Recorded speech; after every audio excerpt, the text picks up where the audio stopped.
A necessary evil. That's what Marjorie Dannenfelser was taught to believe about abortion, and for years she did. So how did one picture change all that? Take a look.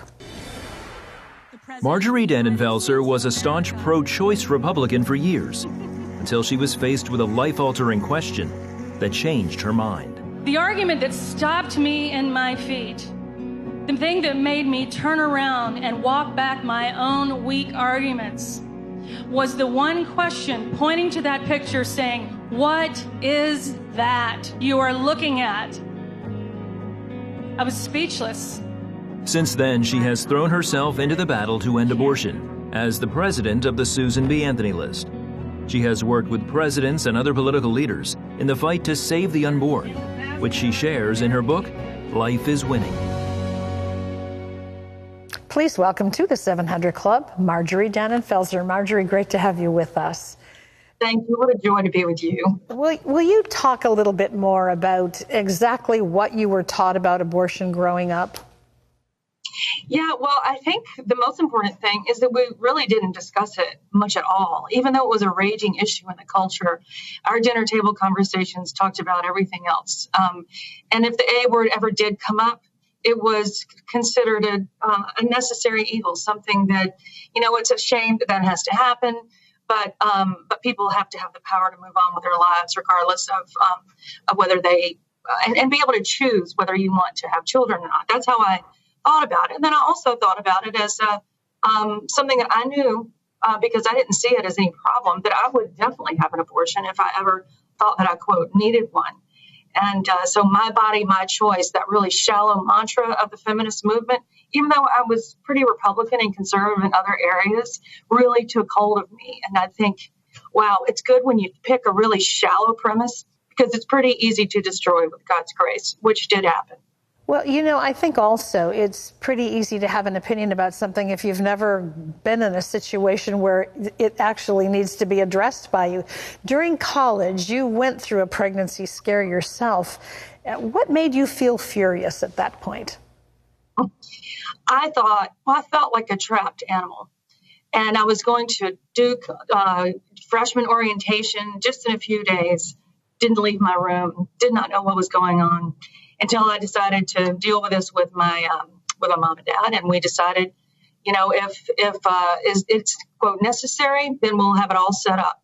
But I still didn't know, and so walking into freshman orientation at Duke, I went and made the call to find out, which I thought it would be positive, and then to set up the abortion. As it turned out, with God's grace and mercy, I was not.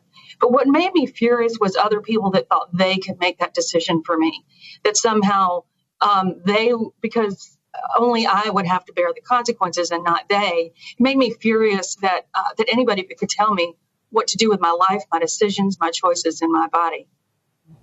You talked about it a little bit in that video intro that we did, but how did a picture radically change your point of view?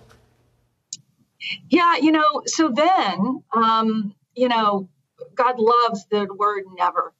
I said many times in my own advocacy that I would never embrace the pro-life argument because I thought it was anti-freedom. But then because of that, so many people that were good people, non-judgmental people, smart people at Duke, and then in D.C. also, just kind of took on the premise of what I was talking about. And I wasn't talking about what we were actually talking about, the object, the target, the substance. What makes an abortion an abortion involves what? And if you're not willing to look at that picture, look at that thing, the object of an instrument of death, now we know, and say, what is that that's happening? Then you can't really have an informed position, and you shouldn't be advocating. And so I did sort of get cornered spiritually, intellectually, emotionally on that particular issue. And God used all those circumstances for me to be able to get to a result on that very question. I could not say that this is not a human being. I could only say everything about it seems like the beginning of every one of us and has the same potential as all. So my work in philosophy and other places turned me, and then I fell hard after that.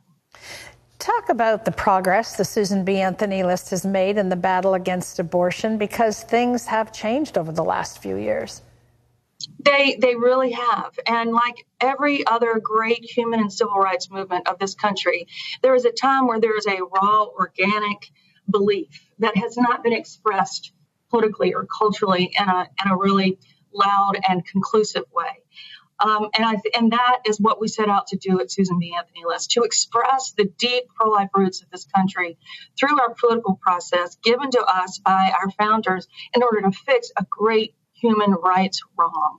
And that means that our desire and our to put pro-life protections in the law is the extension of who we are and what our Constitution is. So our goal was to do this very simple and very hard thing. Elect a president, elect a Senate who will fill the courts with pro-life judges that see the Constitution as we do, so that then we can have cases that are headed to the court all over the country, so that there will be a moment where we overturn Roe versus Wade, and then we have the power back to enact pro-life protections all over the country. That very process, the process of doing everything that I just said, is what rights movements do. And as that is happening, it brings the good news and transforms the nation into what now we see is an emerging pro-life nation. It's young, vibrant, persistent, and we're getting very close to victory. And it's really an incredible testimony to what God can do when we, I think strategically smart is turning out to be the right thing to do. And that's what's happening right now. Willing to do what you did, which is examine our position on something and really be honest with ourselves about the reality of it. Your book, I want people to know, is called Life is Winning. It's available wherever books are sold. Inside the fight for unborn children and their mothers, and I highly recommend it. So good to have Marjorie with us today. Thanks so much for being here. Thank you.